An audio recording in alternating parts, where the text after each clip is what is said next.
Hi everyone. இன்னைக்கு ஒரு குட்டி ஸ்டோரி பார்க்கலாமா? இன்னைக்கு நம்ம நரி கதை பற்றி தாங்க பார்க்க போகிறோம். நரின்னா என்ன? காக்கா நரி கதை, குள்ளர் நரி கதை, இது மாதிரி நிறைய நரி கதை நம்ம கேட்டிருப்போம். ஆனால் இது கொஞ்சம் டிஃப்ரெண்ட்டான நரி கதை. பார்க்கலாமா?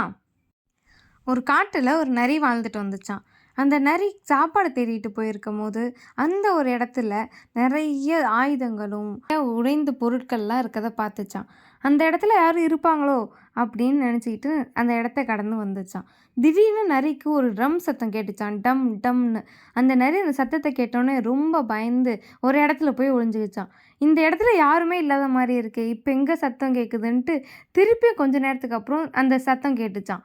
அந்த டம் டம் சத்தத்தை கேட்டு ரொம்ப பயந்த நரி உடனே அந்த இடத்த விட்டு வெளியேறிடுச்சான். கொஞ்ச நேரத்துக்கு அப்புறம், ஏன் அந்த சத்தத்தை கேட்டு பயப்படுறோம்? இந்த இடத்துல யாரோ இருக்கிற மாதிரியும் இருக்கும், இல்லாத மாதிரியும் இருக்கு.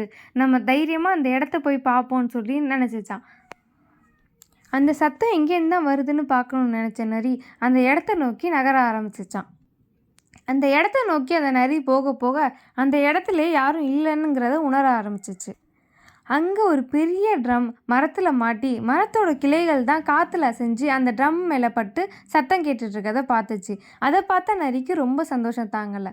தன்னோட இறையை தேடி அந்த இடத்த சுற்றி நடக்க ஆரம்பிச்சிச்சு. பார்த்தா அந்த ட்ரம் பக்கத்துலேயே ஒரு இறை இருந்து நரி ரொம்ப சந்தோஷப்பட்டுச்சுங்க. ஸ்டோரியோட மாரல் என்ன தெரியுமாங்க?